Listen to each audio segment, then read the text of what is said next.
Ya falta poco para el alumbramiento de una nueva nación. La última colonia del África Negra, Namibia, va a cobrar el poder de sus antiguos amos blancos.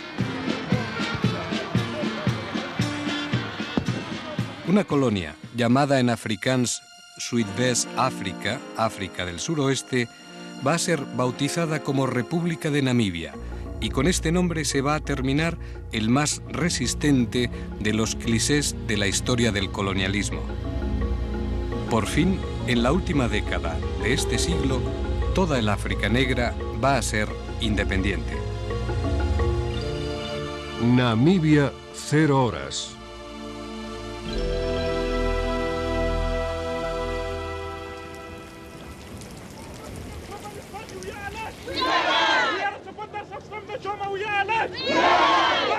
Faltan pocos minutos para las 12 de medianoche del día 21 de marzo de 1990.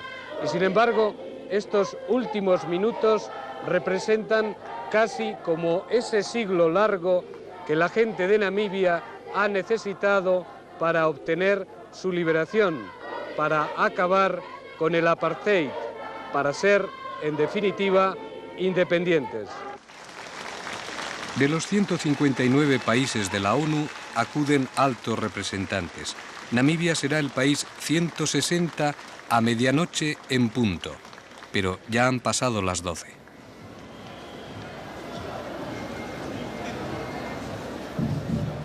Pérez de Cuéllar, secretario general de la ONU, y el presidente de Sudáfrica, Frederik de Klerk, miran la hora. El protocolo en esta húmeda y cálida noche africana no funciona como un reloj suizo.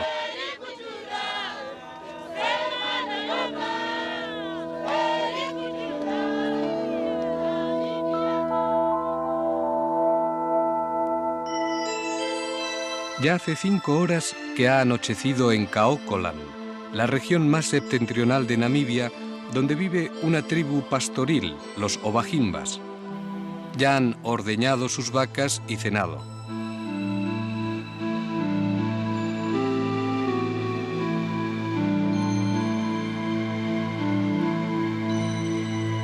Las luces de un espléndido atardecer les han parecido un buen presagio de la noticia que esperan.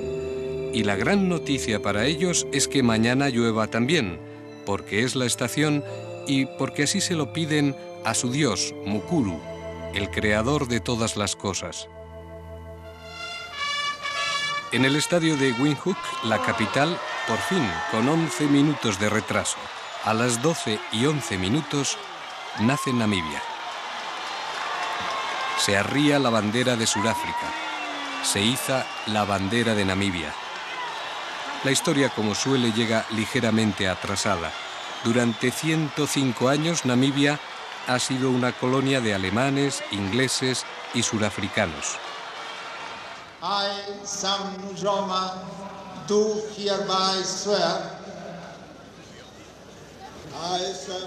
Samuel Sasisuma Nujoma, de la tribu Obambo, antiguo revisor de tren, de niño fue pastor de vacas en la misión finlandesa de su aldea, Okajao.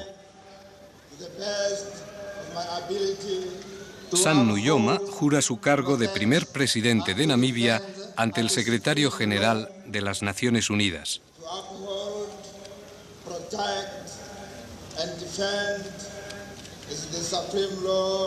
The Constitution of the Republic of Namibia.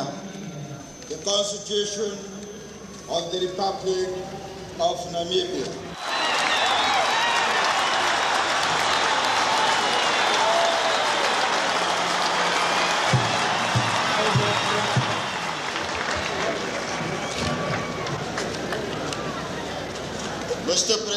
El presidente surafricano de Klerk acepta los nuevos vientos de democracia y liberación de la última década del siglo XX.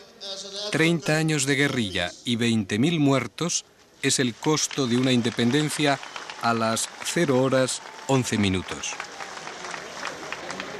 The season of violence has passed for Namibia and for the whole of Southern Africa.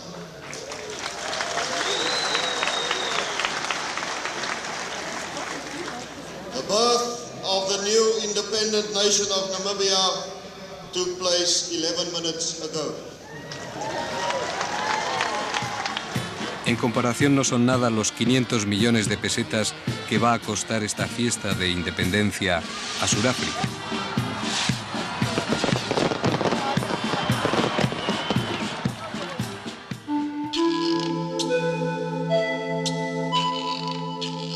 Mientras Namibia ya es independiente, los chacales toman baños de sol y las jirafas triscan las acacias enanas en Etosha, la gran reserva de animales salvajes del norte del país, 22.270 kilómetros cuadrados entre los desiertos de Namib y Kalahari.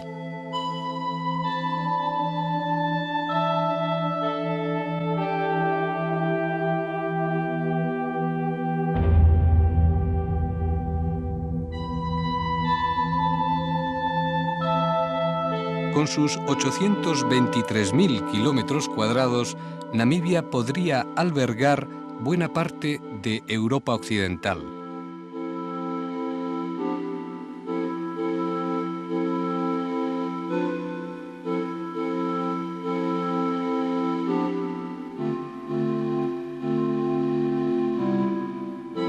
Atravesada por el trópico de Capricornio, entre Angola y Sudáfrica, Namibia se extiende desde el río Cunene al norte hasta el río Orange al sur. Pero el 80% de su territorio es desértico o, en su defecto, mesetas vacías y vastas sabanas. Apenas 1.400.000 habitantes pueblan este país de grandes recursos mineros y pesqueros. Aunque en 1483 y en 1488 a sus primeros descubridores europeos, los portugueses Diego Cao y Bartolomé Díaz, les pareciese un país inservible y árido. Namibia viene de Namib, una palabra nama que significa desierto. Aún hoy es uno de los países menos densamente poblados del planeta, 1,3 habitantes por kilómetro cuadrado.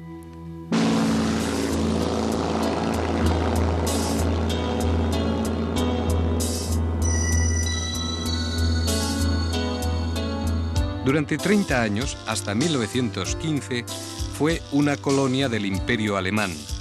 La huella germánica aún hoy se nota en Windhoek, la capital con 120.000 habitantes. Un 30% de los blancos aún hablan alemán. Windhoek, teatro de las guerras tribales entre namas y hereros, fue bautizada como Concordiaville por los decimonónicos misioneros wesleyanos. Prosperó en cambio el nombre afrikáans de Windhoek, Rincón Ventoso.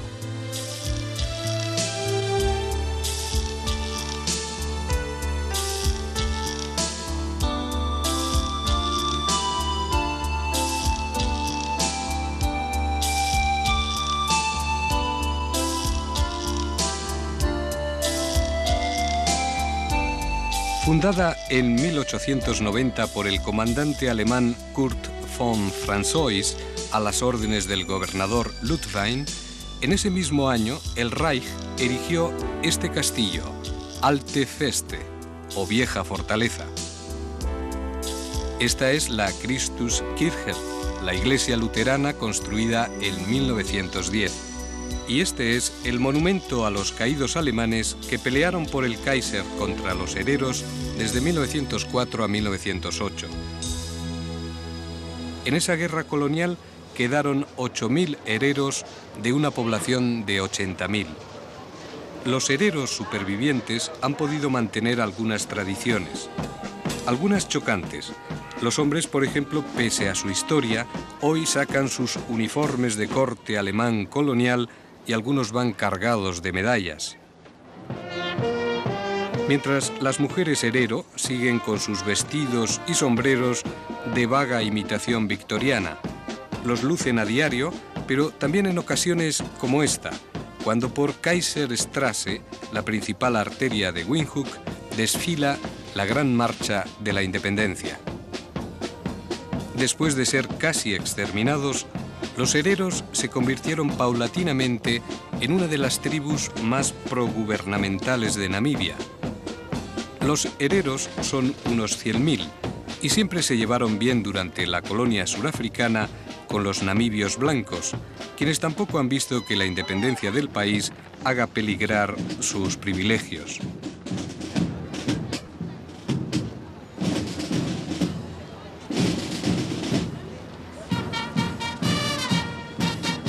Los blancos de Namibia son unos 80.000 y el resto de la población, en torno a 1.300.000 personas, se subdivide en otros 11 grupos étnicos.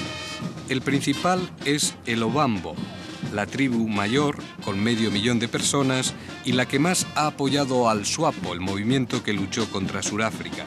Luego hay Kabangos, hereros, namas, damaras, caprivians, bastardos, mestizos, bosquimanos, chuanas y caocovelders. Estos últimos son los habitantes de Kaokolan, aún pastores nómadas, como los obajimbas.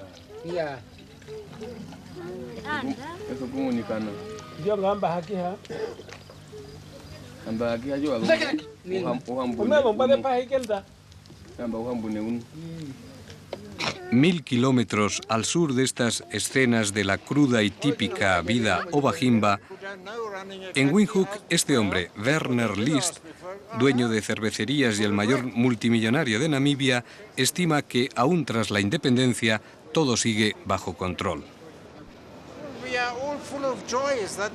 Estamos muy contentos. Hemos limpiado la ciudad para impresionar a todos los que venís de fuera. Y yo estoy tan ocupado como siempre. Mi gente está transportando con camiones, pintando, edificando. Eso es desarrollo.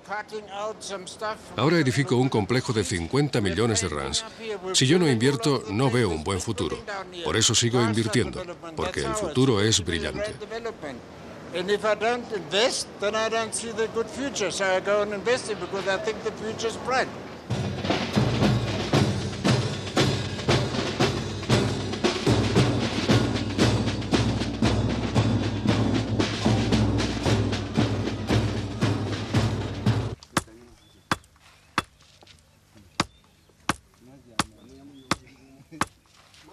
Mientras en Windhoek prosiguen las fiestas, los Ovadembas de Kaokolan, en el extremo norte de Namibia, a la misma hora, las 10 de la mañana, calculada con el sol, emplean de otra manera su libertad, para sobrevivir con apenas nada.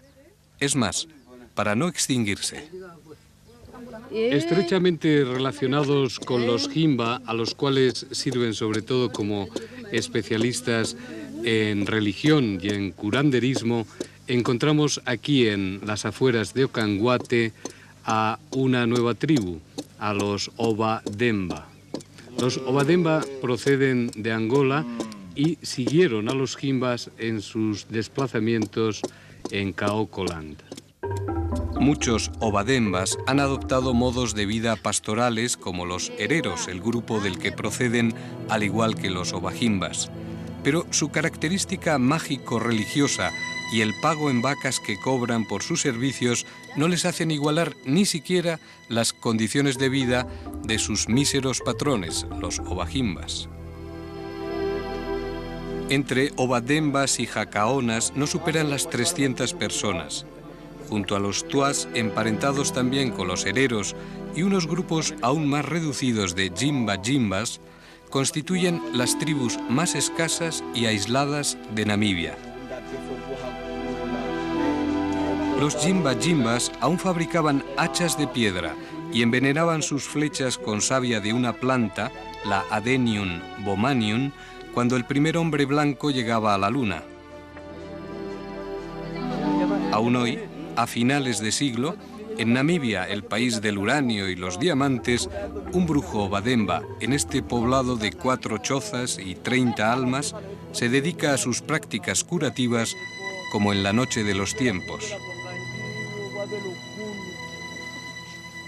Con ramas de mopane, el árbol más común de la sabana de Kaokolan, este brujo Ovademba, igual que en otras culturas tan distantes de aquí, como la de los indios mames de Guatemala o los mazatecos de México, practica una limpia de malos espíritus, relativamente igual que siempre y por doquier. Solo que aquí la variante es que el brujo se pasa a los pacientes por la entrepierna.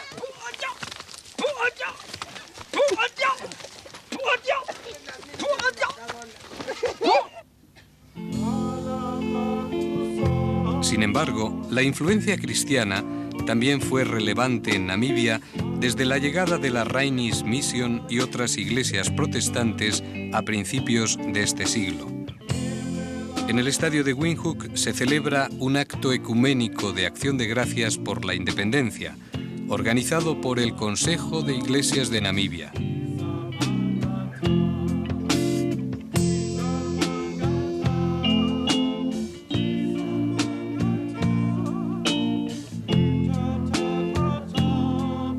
Suenan himnos que no tienen color, al menos aún a 1000 kilómetros, en esta sabana de Kaokolan, que también pertenece a Namibia.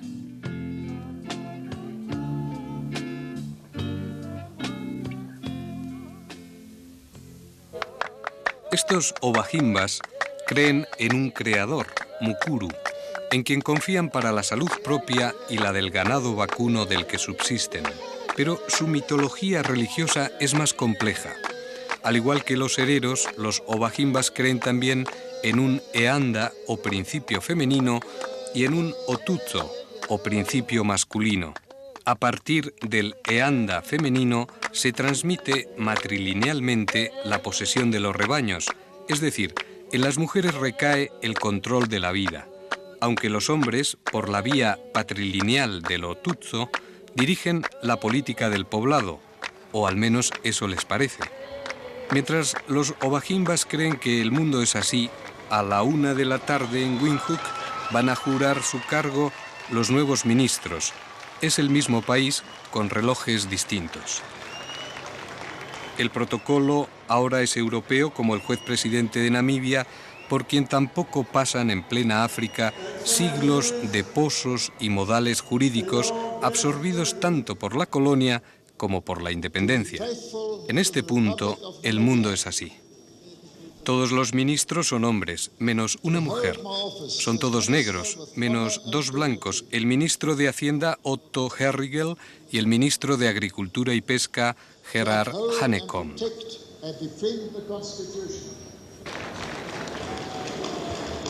Los ministros blancos juran su cargo con la fórmula "que Dios me ayude". Will you now raise your right hand and take the oath and say after me, so help me God? So help me God.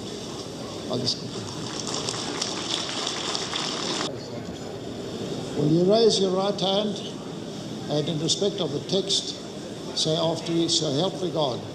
So help me God.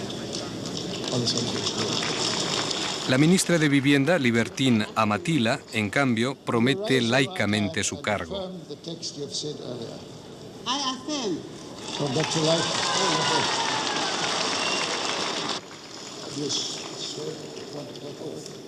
Creer o no creer, jurar o prometer, blancos y negros. El reloj de Namibia sigue dando las 0 horas y hace nacer a este país sin violencia entre un acusado relativismo racial y cultural.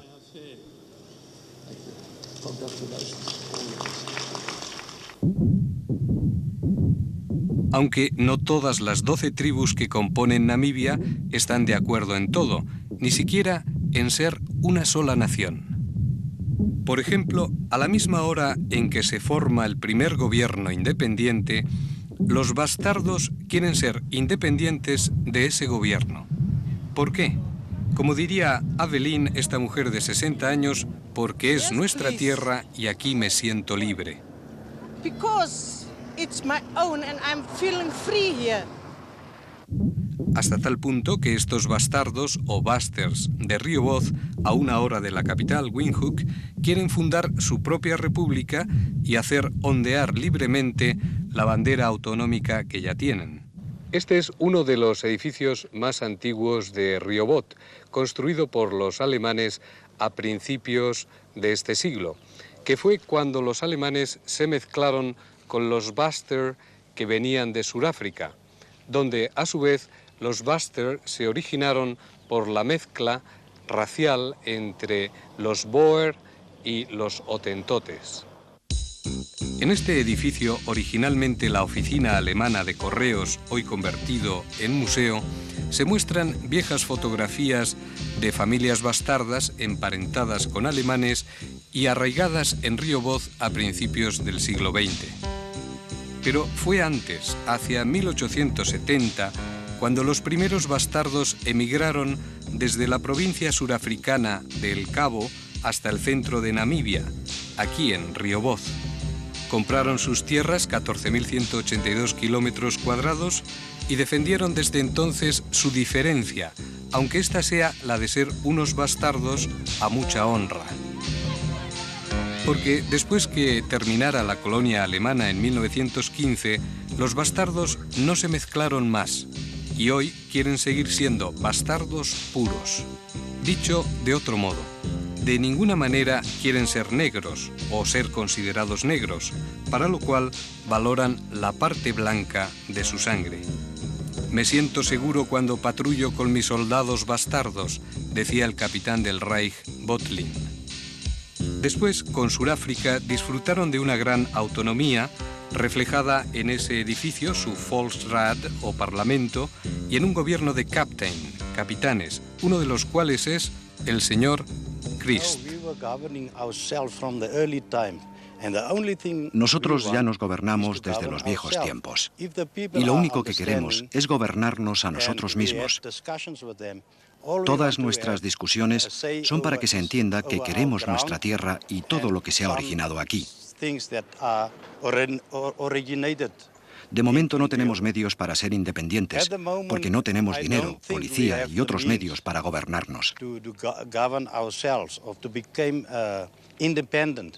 Because we haven't got the money, and we haven't got the police force, and we haven't got the means to govern ourselves.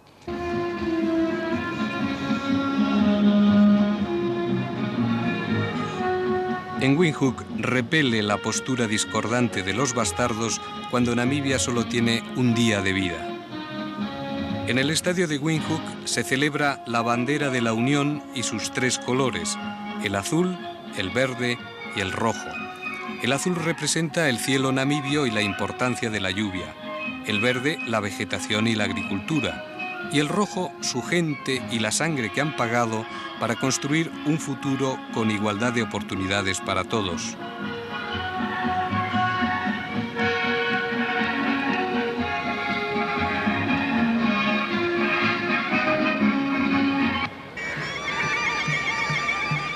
Pero son los Obambos quienes más capitalizan el triunfo del SWAPO, Organización Popular de África del Suroeste, el partido más significado en la lucha contra Suráfrica.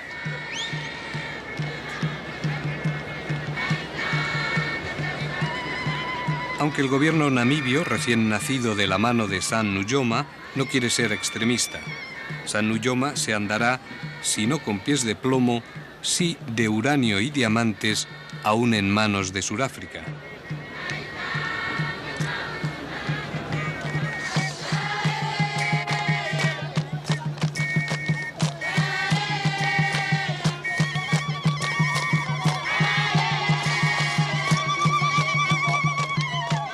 De forma que la música tribal es coreada por las mujeres blancas que hoy se visten como sus antepasadas del tiempo alemán y Boer.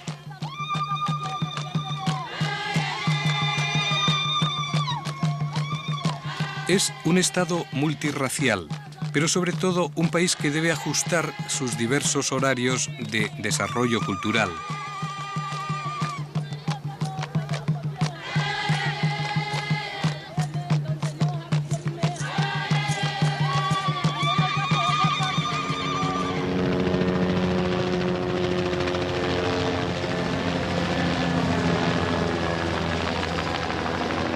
A la misma hora, en Namibia, coexiste la era de los helicópteros y la era de los pastores.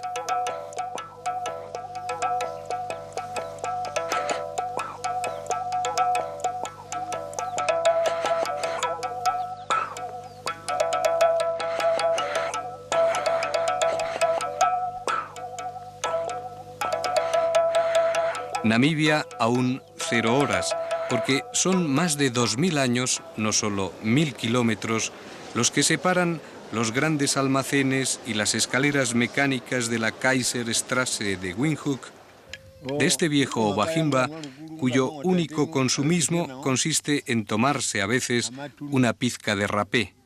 Aquí gastan un polvo de una especie de tabaco muy picante.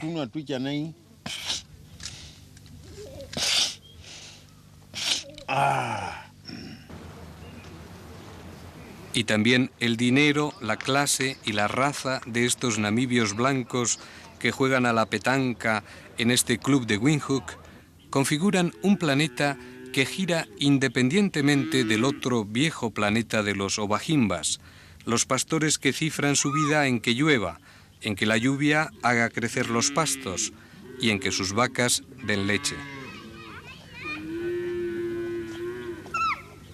Por otro lado, ya han llegado a Kaokolan hasta molinos de viento para sacar agua de los pozos, pero es un signo engañoso.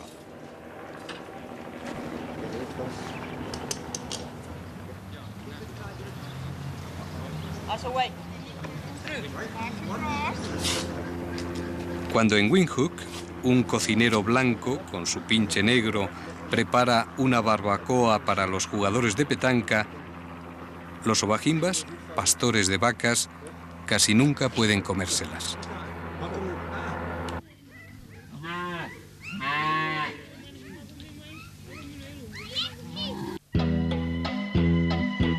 Para observar la vida actual de los Ovajimbas, atravesamos Namibia en dirección al norte, en un viaje de 1000 kilómetros que nos llevará casi hasta la frontera con Angola. Por las sabanas del Parque Nacional de Etosha, ya contiguo a la región de Kaokolan, encontramos aún manadas de antílopes, springbok y de avestruces. Antes de llegar a los poblados Ovajimbas, pasamos por algunos sitios como Opujo y Okanguate, donde los Ovajimbas van conociendo ciertos aspectos del mundo a donde van a ir a parar. El mundo del alcohol, cerveza y vino surafricano barato va haciendo sus estragos entre una tribu que hasta hace poco solo bebía leche de vaca. Junto a los colmados, al lado de las pistas de tierra, se reúnen los Ovajimbas que empiezan a perder sus costumbres. Desde 1982, una parte de los Ovajimbas, acostumbrados a la comida diaria que les daban en tiempos de sequía el ejército surafricano y la Cruz Roja, han acabado por sedentarizarse en estos suburbios de Okanguate y también en Opujo y en Ehomba.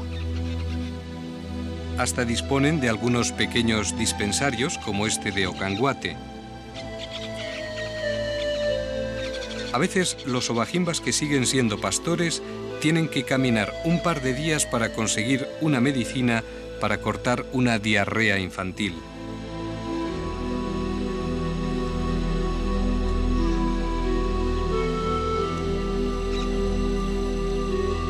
A este dispensario de Okanguate también acuden miembros de la tribu Herero. En toda la región de Kaokolan viven unas 28.000 personas de distintos grupos étnicos. La atención sanitaria es muy escasa. Aquí solo hay una enfermera que incluso carece de antibióticos en más de 200 kilómetros a la redonda.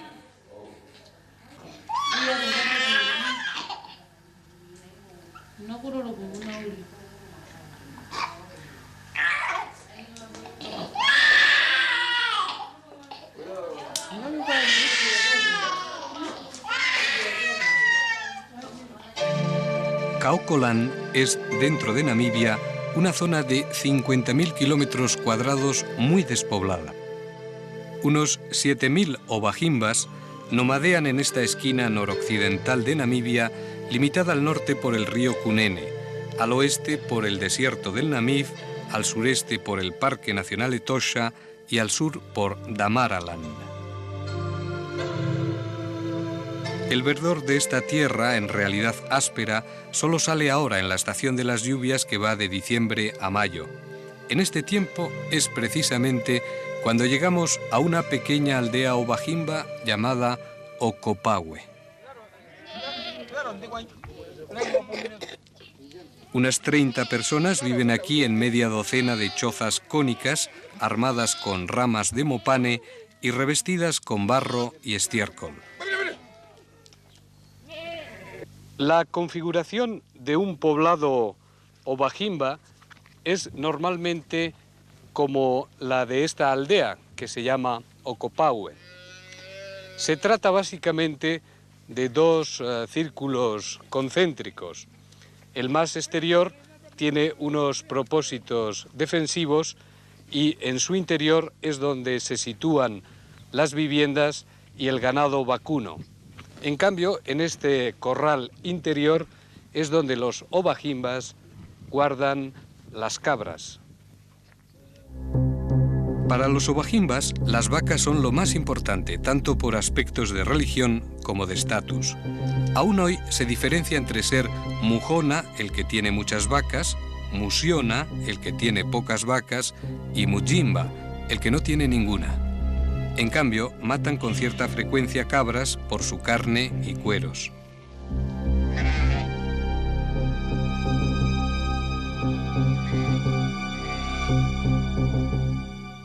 Los ovajimbas sufrieron una gran sequía desde 1975 a 1982. En esos 7 años en que no cayó ni una gota de lluvia, perdieron el 80% de su ganado.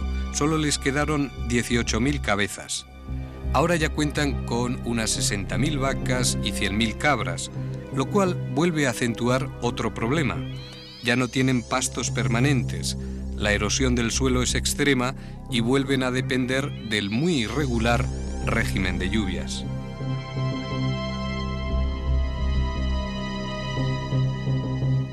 En sus kraal, la palabra afrikaans para corral que aquí también usan, los ovajimbas encierran al atardecer sus rebaños y se encierran a sí mismos porque sus aldeas son todas ellas unos grandes corrales colectivos, a excepción de estas chozas minúsculas. Dentro se hacina una familia, a veces de 8 personas, en torno al fuego que hay que avivar por las noches para combatir el relente y donde las mujeres baten la leche para obtener yogur, que es su principal alimento. Ovajimba significa pedigüeños. La tribu de los mendigos ha sufrido una historia muy amarga de privaciones. Hacia 1550 llegaron desde Angola a lo que hoy es Namibia tribus del tronco bantú y habla herero. Pero en concreto en la zona de Tosha encontraron creciente hostigamiento de los ovambos para pastorear libremente, con lo que cada vez fueron arrinconados más en esta región de Kaokolan, de la que incluso tuvieron que emigrar a finales del siglo XIX de nuevo hacia Angola. Allí la tribu Ngangwe tuvo que dar comida y refugio a los hereros más pobres, es decir, a los ovajimbas. Pero los mendigos eligieron a un jefe herero llamado Vita y apodado Orlog, que en afrikáans quiere decir guerra. Vita, Orlog, fue quien les redimió. Les organizó casi de forma militar y en 1920 les hizo volver a cruzar la frontera del río Cunene. Desde entonces, los ovajimbas se reinstalaron en Kaokolan para pastorear por una de las zonas más inhóspitas de Namibia. Gia Candeda Jevita, el más viejo de Ocopaue, recuerda los tiempos de Orlog.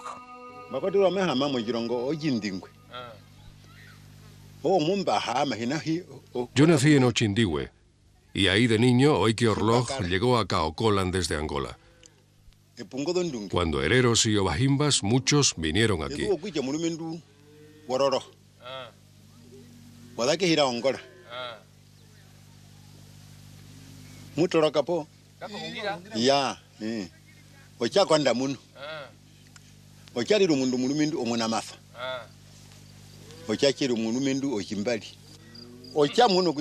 Pero los portugueses querían apresar a Vita y llevarlo otra vez a Angola.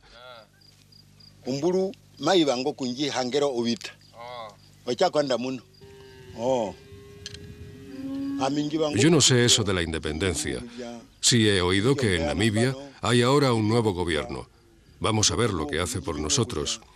He oído que el gobierno quiere colaborar con la gente de todo el país. A mí me gustaría ver a toda la gente estando juntos y trabajando juntos en paz.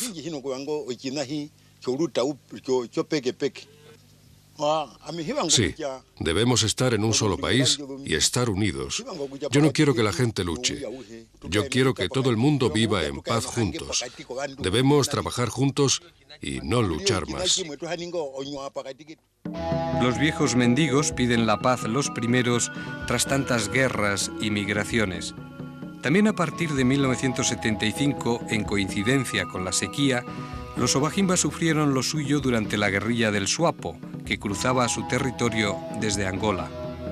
Los obajimbas, dado su excelente conocimiento del terreno, actuaron como guías al servicio del batallón 102 del ejército surafricano. Tras la independencia de Namibia, que no les ha traído más que algunas chapas de los partidos, los obajimbas descubren que ya no pueden mendigar más a nadie, salvo a algún esporádico visitante. Al amanecer, su vida vuelve a ser como siempre. Las mujeres van a ordeñar las vacas.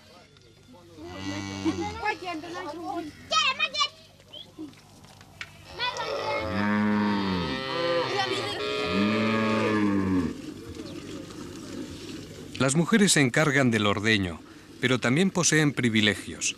Son los hijos de la hermana quienes recibirán el rebaño como herencia del tío materno.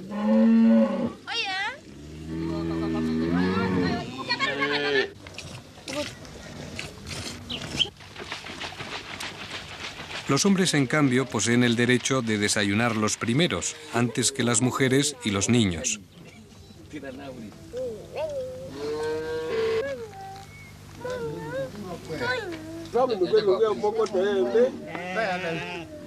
Los hombres beben el yogur que las mujeres recaban batiendo la leche de vaca en las calabazas.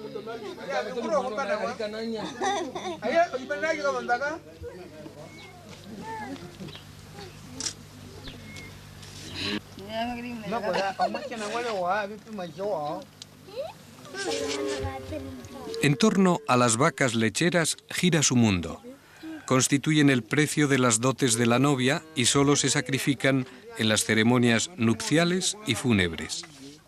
Con sus cueros, aunque también con las pieles de cabra, los obajimbas fabrican bolsos, faldas, cinturones y muchos adornos, porque los mendigos se recrean mucho en el concepto de la belleza, incluso de la corporal.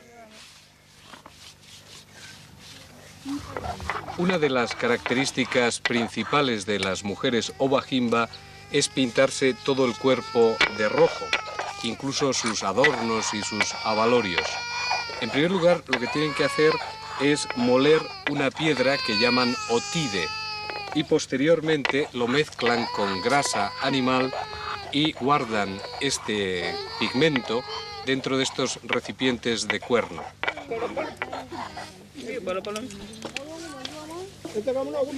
Para ser una tribu de escasa alimentación que vive en pobrísimas condiciones higiénicas, los obajimbas son hombres y mujeres de complexión atlética.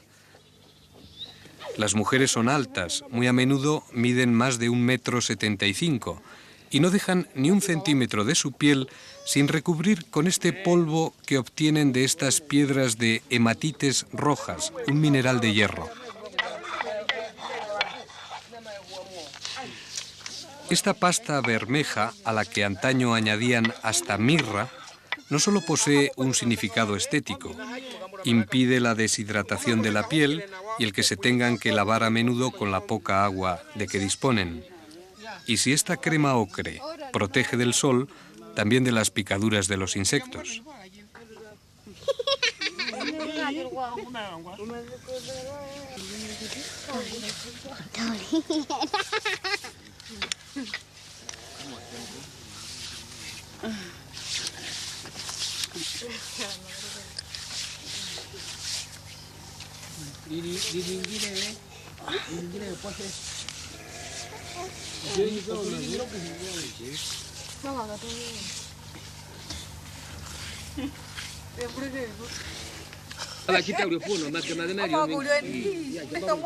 Los hombres obajimbas no se pintan el cuerpo de rojo, pero también les gusta adornarse y ponen particular empeño en su peinado.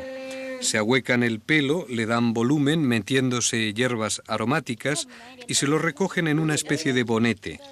No se lo quitan hasta un funeral. A veces se meten una flecha que les sirve para buscarse los piojos y a rascarse el cuero cabelludo. Y también usan su punta como cucharilla para sacar el polvo de rapé que esnifan.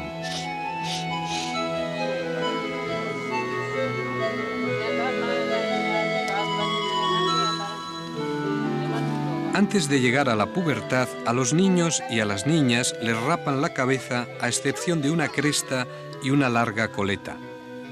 El peinado indica en esta tribu el estado social. Generalmente es poco antes de la pubertad, cuando las niñas obajimbas se hacen 2 coletas que a menudo les cuelgan sobre la frente. Y cuando se casan, se sueltan el pelo que se han dejado crecer, incluso lo alargan con pelo extra, humano o de cola de cabra. Este tocado, llamado herembe, es el más habitual. Por delante asoman 2 protuberancias de cuero. Pero también llevan gruesos collares, pulseras y tobilleras de cobre o incluso hechas con tuercas de hierro. Y todas las mujeres casadas lucen sobre el pecho un caurí, una gran concha que se transmiten de madres a hijas con un significado de fertilidad.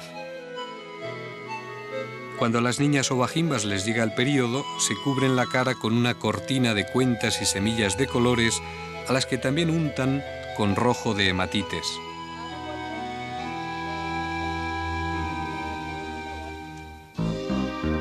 Y cuando les llega la dudosa hora de la muerte, los obajimbas celebran grandes funerales rituales donde se sacrifican 40 o 50 vacas según la riqueza del finado y según sea el deseo de sus deudos de congraciarse con su vivo espíritu.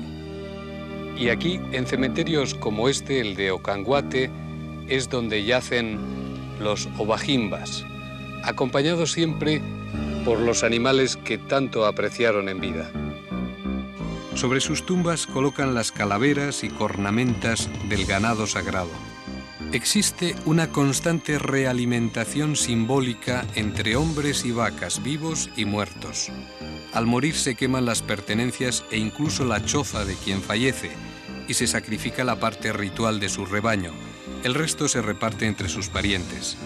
A veces los cráneos vacunos cuelgan de árboles determinados, como el Omumborombonga, o árbol de los antepasados. Y por supuesto hay que volver a preparar los ramajes del fuego sagrado que tiene cada pueblo para conectar de nuevo a los muertos con los vivos.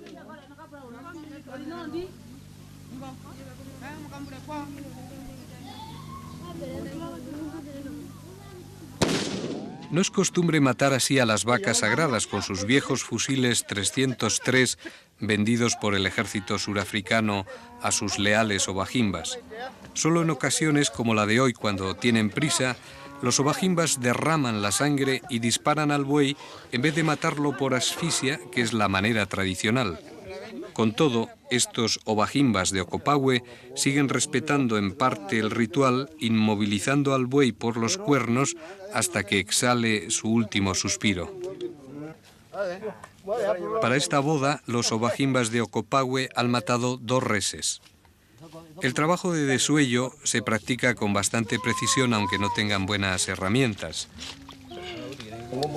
El matarife afila su cuchillo contra un cuerno y enseguida se reúnen los hombres para observar las entrañas de los animales. Uno de los ancianos de Okopahue es quien va a leer las venas y la forma de las vísceras como si se tratara de un mapa en el que se puede adivinar el porvenir. Y hoy la predicción dista de ser buena. En las vísceras del primer animal, el adivino profetiza la próxima muerte de un hombre de los contornos. No precisa quién va a ser ni cuándo va a morir. En las entrañas de la otra vaca, otro anciano adivino lee en cambio que el matrimonio de la pareja que se va a casar hoy no va a durar mucho. Tampoco precisa si ese matrimonio se va a disolver por la muerte de uno de los cónyuges o simplemente porque el esposo abandone Ocopaue, que es el poblado de la mujer, por alguna razón y en un corto espacio de tiempo. Estos obajimbas asumen estos malos presagios, sobre todo el segundo. Nada va a hacer modificar los preparativos de unos esponsales en los que lo fundamental, tras el sacrificio vacuno, va a consistir en el banquete de bodas y en la fiesta consiguiente. Después de haber leído en las entrañas de las vacas sacrificadas un presagio muy negativo, sin embargo, aquí en Copahue la vida continúa. Las mujeres obajimba siguen batiendo el yogur. También en una fiesta nupcial, los papeles sociales en esta aldehuela obajimba están muy claros. Las mujeres están a lo suyo, batir mucha leche en sus calabazas para que el yogur no falte en todo el día de hoy.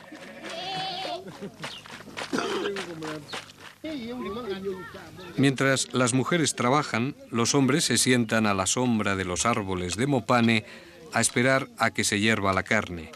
Hoy van a comer hasta hartarse. Las mujeres, poco a poco, cuando han terminado de hacer yogur, se encaminan al centro del poblado donde van a animar la fiesta con sus cánticos. Es de una forma gradual. Primero se ponen 4, luego vendrán más mujeres.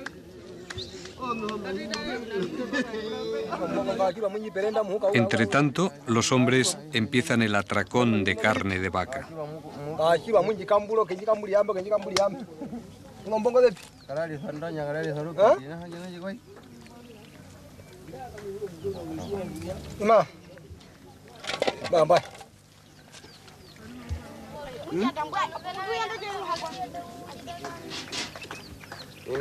Y a poca distancia del banquete, con los pellejos de vaca se produce una especie de homenaje ante el fuego sagrado.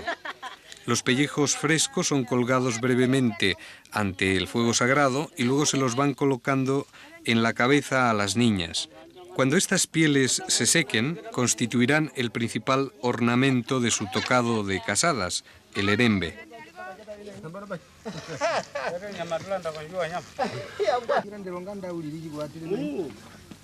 Incluso la novia se va a colocar uno de estos pellejos sobre la cabeza. La novia se llama Kaa de Tukko Jepute. Está algo azarada. Ella no ha elegido por amor a este hombre, Johannes Jepute. Johannes Jepute, el novio, considera elegante la camiseta que un partido político, el DTA, regaló a los obajimbas en el curso de su campaña electoral. El concepto de belleza entre los obajimbas sufre así una transición chocante. Los hombres abandonan más rápidamente que las mujeres sus antiguos atuendos. Pero a los hombres obajimbas no les gusta aún que sus mujeres no vayan con los pechos desnudos y bien untados de polvo de hematites.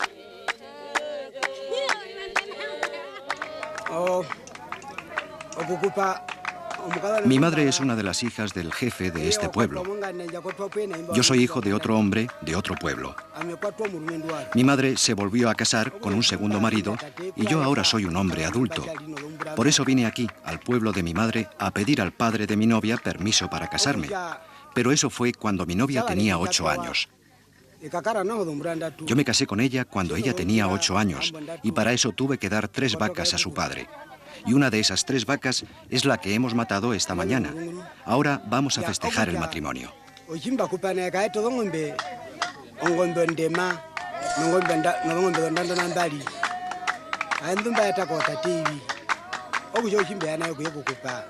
El novio Johannes Jepute tiene 23 años.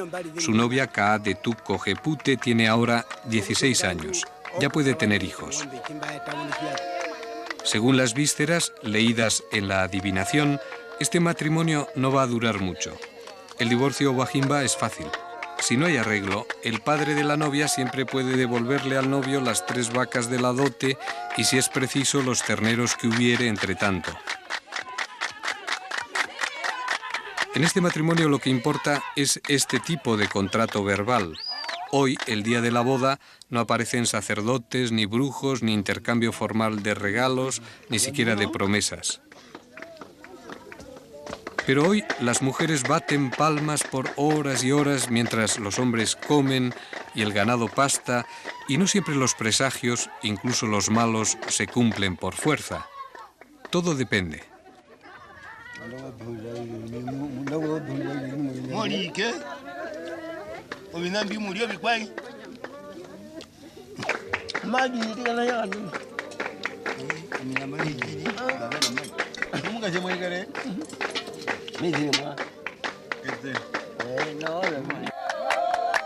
Los obajimbas son bantús, y bantú es una palabra que deriva de obandu, plural de omundu, que significa persona. Los bantúes, incluso los mendigos como los obajimbas, se consideran personas. Sin embargo, para el bantú, el hombre blanco no es una persona, sino ojindu, que significa cosa amarilla.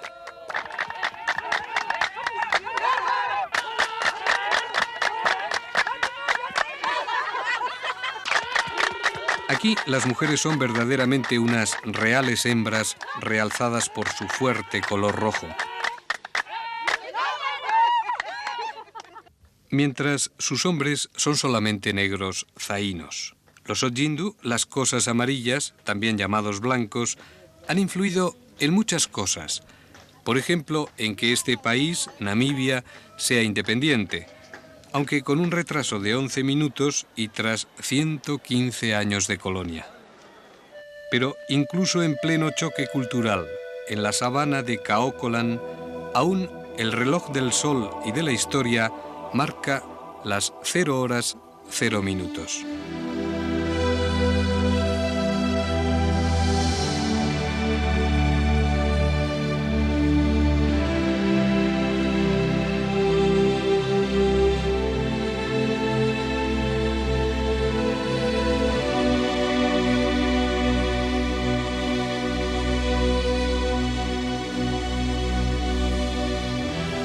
Al caer la noche, si hoy no hay luna, igual que si la hay, comerán más yogur y confiarán en que mañana, Dios mediante, el arco iris vuelva a salir cuando llueva, y si no, que el viento sople las aspas de los molinos en pozos que no se sequen, para que tampoco lo hagan las ubres de sus vacas.